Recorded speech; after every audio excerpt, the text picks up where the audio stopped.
Welcome to Module 1 about working in partnership with young people. First, I'd like to give the floor to Napua, who will share the International Youth Coalition's key recommendations on this topic. In discussions with my IYC peers, we agreed that as youth, we need to be informed about our right to express our views in decisions that concern us. We want to participate in matters that affect our lives and feel that we are being taken seriously. We know that not all decisions can be taken as we wish, but then please sit down with us and explain why. Enable us to be part of the decision-making process so that we can learn how and why certain decisions are taken. For us, participation is also important because it increases our motivation and confidence. When we participate in advocacy activities, we become better public speakers and get the chance to improve our leadership skills. It is also a good feeling when we as youth come together and advocate for issues that are important to us. We are stronger when we work together. We also feel that it is necessary to create opportunities for peer-to-peer exchanges between young people. For example, we can get together in a house and share participation skills and experiences.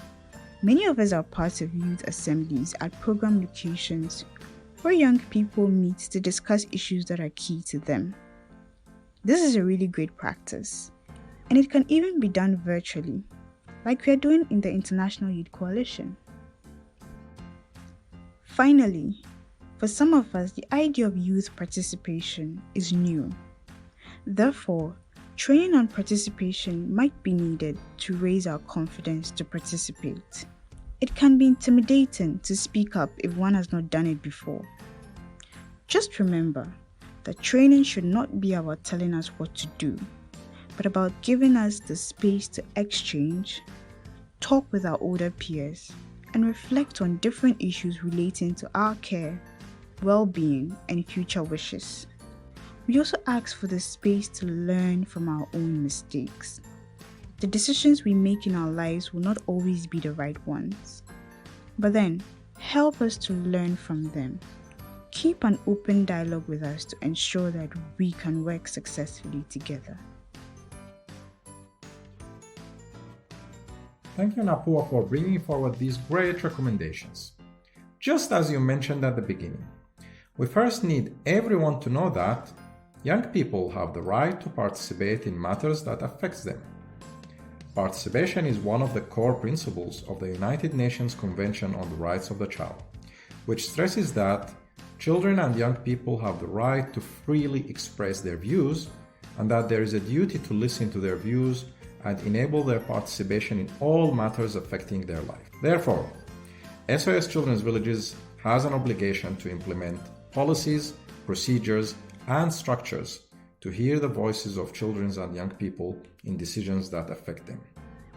This right is a fundamental principle of quality youth care in the SOS Children's Village program. Let us summarize. Working in partnership with young people is the ongoing process of young people's expression and active involvement in decision-making in matters that concerns them. This sounds good, but I think it would help me to understand if you could share a practical example. Yes, of course. I'm happy to share 2 examples with you. Let's first give Zuhair and Ahmed a call. Zuhair is a youth care coordinator in SOS Children's Villages Palestine, and Ahmed is a former member of the International Youth Coalition and founder of the Youth Council that has been established in Palestine.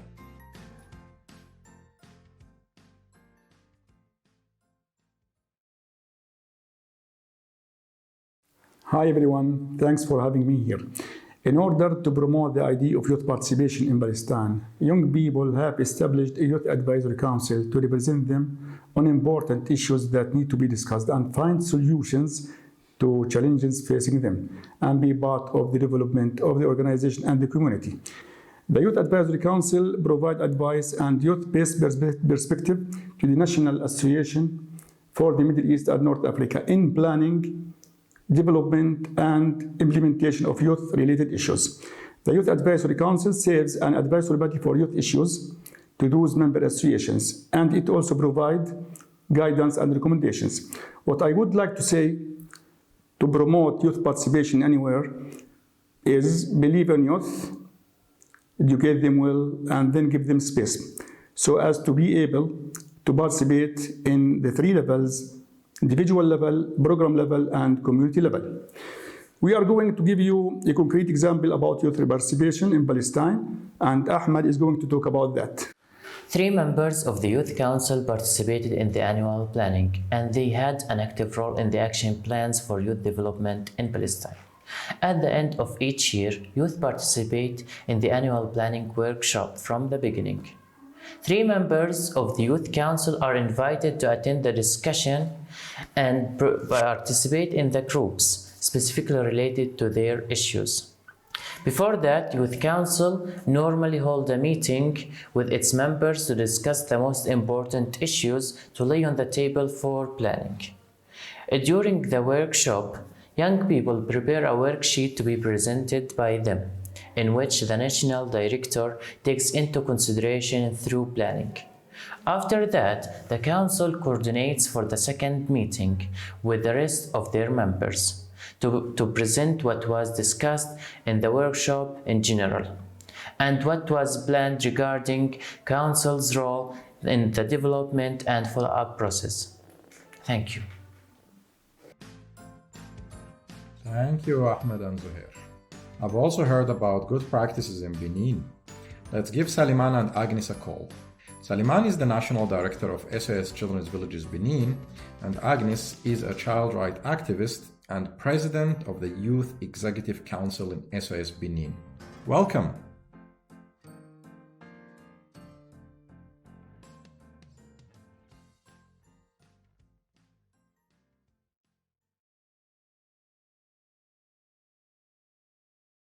Hello everybody, it all started back in 2007 after I had participated in a child rights training in Sweden. I was greatly inspired and set in motion the development of our national child participation guidelines. The fundamental mechanism of child participation as outlined in those guidelines is called Executive Councils of Children and Young People. Here, children and young people have the space to raise their voices on issues that concern them. What might be of particular interest to all of you is that every council of children and young people has an annual budget to conduct an advocacy project. This is done with the support of a national advocacy team and the child participation champions. For example, in Natitengu, the council that I represent decided to fight against sexual harassment, corporal punishment, child marriage, and inequality between girls and boys. Our advocacy work was successful.